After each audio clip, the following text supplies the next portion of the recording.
রুমে যদি বন্ধ অবস্থায় টিভি থাকে তাহলে কি নামাজ আদায় করা যাবে? হাতে কলমের কালি থাকলে অজু হবে কি?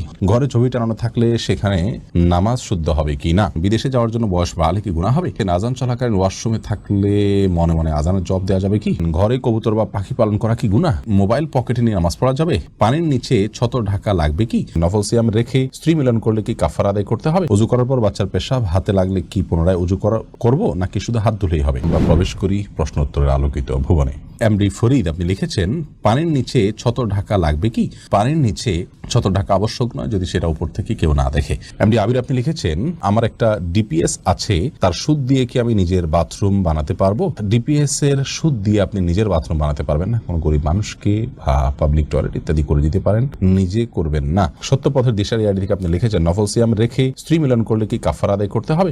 নফল সিয়াম রেখে যদি কেউ স্ত্রী মিলন করেন তাহলে সেক্ষেত্রে কাফারা আদায় করতে হবে না, তবে সে কাজা রাখতে হবে। অনেক ওলামা ইকরামের মতে কাজা রাখতে হবে না, যে বিশেষ করে হাম্বলি মাযহাবের ওলামা ইকরাম মনে করেন যে কাজা রাখতে হবে না, এবং সেক্ষেত্রে তারা মনে করে যে নফল কাজ ভেঙে ফেললে সেটা আবার পুনরায় করা আবশ্যক নয়। তবে হানাফি মাযহাব অনুযায়ী কাজা করতে হবে, কাফারা কোনো অবস্থাতেই করতে হবে না, কারণ রমজানের রোজা শুধুমাত্র ভাঙলে সেক্ষেত্রে কাফারা করতে হবে। জুলেখা জাহান আপনি লিখেছেন, বিয়ে করার ক্ষেত্রে কি মেয়েদের যোগ্যতা ছেলেদের চেয়ে নিম্ন হতে হবে এমন কোনো বিধিবিধান আছে না? এমন কোনো বিধিবিধান নেই, এক্ষেত্রে কম বেশি হতে পারে, এর জন্য বিয়ে অশুদ্ধ হওয়ার কোনো কারণ থাকতে পারে না।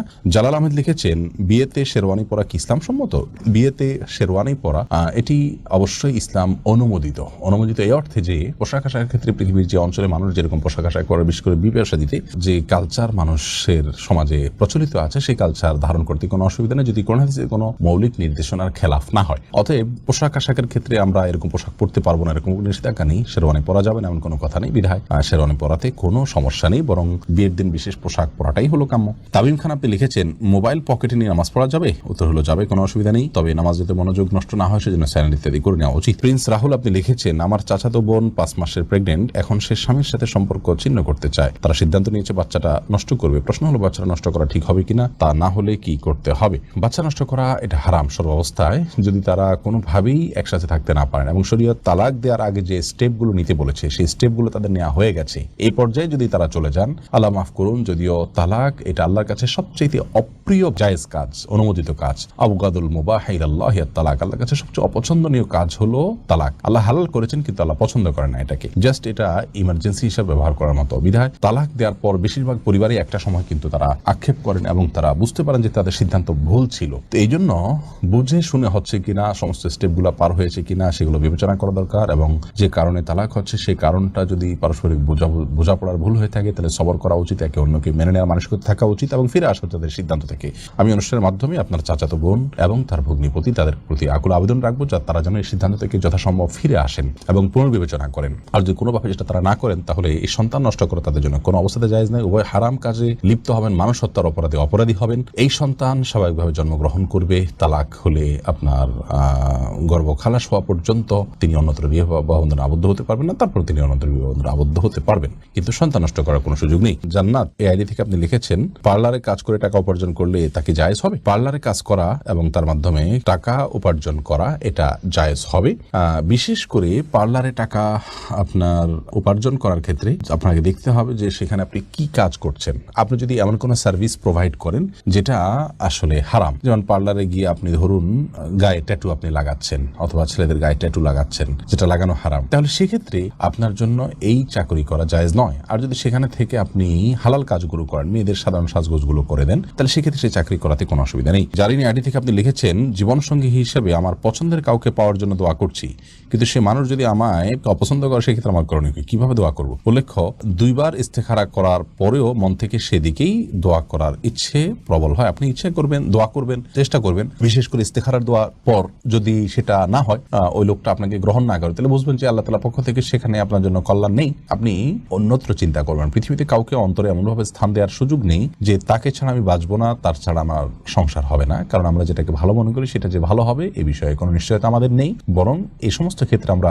বিপদের সম্মুখীন হওয়ার সমূহ আশঙ্কা অনেক ক্ষেত্রেই কিন্তু থাকে। আখিরি নবীর উম্মতে আইডি থেকে লিখেছেন, ঘরে কবুতর বা পাখি পালন করা কি গুনাহ? ঘরে কবুতর অথবা পাখি এগুলো পালন করাতে কোনো অসুবিধা নেই, কারণ পাখি এই পশু এভাবেই পালন করা হয়ে থাকে। বিশেষ করে পাখির ক্ষেত্রে যে পাখিগুলো খাঁচায় পালনযোগ্য, এভাবেই সেগুলো বেড়ে উঠেছে, জন্ম হয়েছে, জাতটাই এরকম, তাহলে সেগুলো পালা দোষণীয় নয়। তবে যে পাখি বাহিরে উড়ে চড়ে বেড়ায় সেগুলোকে বলপূর্বক আপনি বেঁধে রেখেছেন এবং খাবার দিচ্ছেন না, এরকম যদি হয় সেটাও জুলুম হবে। আফরিন চৌধুরী মিম আপনি লিখেছেন হাতে কলমের কালি থাকলে অজু হবে কি? হবে, কারণ কলমের কালির কারণে হাতের আমাদের ত্বকের উপরে আলাদা কোনো স্তর পড়ে না। ফারজানার সাথে আপনি লিখেছেন আজান চলাকালীন ওয়াশরুমে থাকলে মনে মনে আজানের জবাব দেওয়া যাবে কি? মনে মনে আজানের জবাব নয়, আজানের জবাব দিতে হবে মুখে। আপনি বাথরুমে থাকলে সেখানে তো আল্লাহর নাম উচ্চারণ করবেন না, এই জন্য আজানের পরপর যদি বের হন তাহলে বাইরে এসে আপনি আজানের জবাব দিতে পারেন, অথবা আপনি দিবেন না। মনে মনে দিলে আপনি সেটা দিতে পারেন, আল্লাহর কাছে সওয়াব আশা করতে পারেন যে আমি চেষ্টা করেছি, আল্লাহ তাআলা সেজন্য সওয়াব দিতেও পারেন, কিন্তু আজান মূলত জবাব দিতে হবে মুখে, বাথরুমে সেটা করা যাবে না। অতএব করতে পারছেন না সেজন্য মনে মনে আপনি দিতেই পারেন আপনার মনের সান্ত্বনার জন্য, এবং আল্লাহর কাছে সওয়াবের আশাও আপনি করতে পারেন। আরিফুল ইসলাম আপনি লিখেছেন ঘরে ছবি টাঙানো থাকলে সেখানে নামাজ শুদ্ধ হবে কি না? কোনো বাসা বাড়িতে কোনো অফিস যদি ছবি টাঙানো থাকে সেই জায়গায় সালাত আদায় করলে সালাত হয়ে যাবে, কিন্তু এরকম জায়গায় নামাজ পড়াটা মাকরুহ। নবী করিম সাল্লাল্লাহু আলাইহি ওয়াসাল্লাম একবার আয়েশা রাদিয়াল্লাহু তাআলার বাসায় সালাত আদায় করছিলেন, সেখানে পর্দায় কিছু ছবি ছিল, তখন তিনি বলছিলেন যে ছবিগুলো আমার সালাতের মনোযোগ নষ্ট করছে, তুমি এটা সরিয়ে ফেলাও। তারপর তিনি সেখানে সালাত আদায় করেছেন। এর জন্য বোঝা যায় ছবি টাঙানো থাকলে সেখানে সালাত আদায় করাটা অনুচিত, অনুত্তম, মাকরুহ। কিন্তু আপনার সালাত আদায় করলে এরকম জায়গায় সালাত হয়ে যাবে, বিকল্প জায়গা থাকলে অবশ্যই সেখানে সালাত আদায় করা উচিত। এর পাশাপাশি এই ধরনের কাজ করা, অর্থাৎ কোনো বাসা বাড়িতে ছবি, কোনো প্রাণীর ছবি টাঙানো অথবা কোনো প্রাণীর ভাস্কর্য রাখা, এগুলো হারাম, সম্পূর্ণ হারাম। নবী সাল্লাল্লাহু আলাইহি ওয়াসাল্লাম নিষেধ করেছেন। তিনি বলেছেন, বুখারী হাদিসে আসছে যে লা তাদখুল মালায়েকাতু বাইতান ফিহি কালবুন আও সূরা, কোনো বাসায় যদি কুকুর অথবা কোনো প্রাণীর ছবি থাকে সেখানে রহমতের ফেরেশতা প্রবেশ করে না। তিনি অন্য হাদিসে বলেছেন কোনো প্রাণীর ছবি রাখা, ভাস্কর্য ইত্যাদি, প্রাণীর ভাস্কর্য ইত্যাদি রাখা এগুলো গুনাহের কথা, জায়েজ নয়। বিভিন্ন হাদিস থেকে সেরকমটি বোঝা যায়। মোহাম্মদ শহীদ নূর আপনি লিখেছেন আমার সামনে যদি কেউ চুরি করে তাহলে আমি মালিককে চুরির ঘটনা বলে দিতে পারবো কি? আপনি যদি চোরের সম্পর্কে মালিককে অবহিত করলে মালিক ক্ষতির হাত থেকে রক্ষা পাবেন, সেরকম সুযোগ থাকলে অবশ্যই আপনি তাকে অবহিত করতে পারেন এবং করা উচিত। খিসলু আপনি আইডি থেকে লিখেছেন ইউটিউব চ্যানেলে অফিসের সময় ব্যক্তিগত কাজ করে 3 ঘন্টা 4 ঘন্টা সময় অতিবাহিত করলে মাস শেষে প্রাপ্ত বেতন হালাল হবে কিনা? আপনার বেতনের ওই অংশ হালাল হবে না যে অংশটা আপনি তসরুপ করেছেন বা নিজের কাজে ব্যয় করেছেন, যদি কর্তৃপক্ষের অনুমোদন ছাড়া করে থাকেন। দ্বিতীয়ত আপনি মানুষের আমানতের খেয়ানত করেছেন, সেজন্য আপনি অবশ্যই অপরাধী আছেন। আল্লাহর কাছে তওবা করে ইস্তেগফার করে ক্ষমা প্রার্থনা করা উচিত। পুরো বেতনের জন্য হারাম হয়ে যাবেন অবশ্য।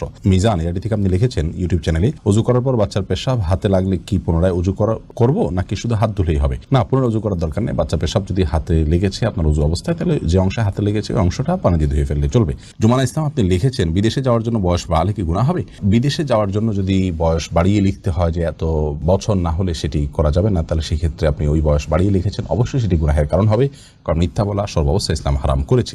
এমনি নাজমুল হক আপনি লিখেছেন রুমে যদি বন্ধ অবস্থায় টিভি থাকে তাহলে কি নামাজ আদায় করা যাবে?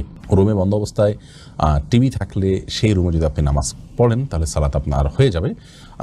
বিশেষ করে যদি টিভি বন্ধ থাকে তাহলে কোনো অসুবিধা নামাজ হয়ে যাবে, আর যদি টিভি চালু থাকে তাহলে সেক্ষেত্রে মনোযোগ নষ্ট হবে, জন্য অন্য কোথাও সালাত আদায় করা উচিত।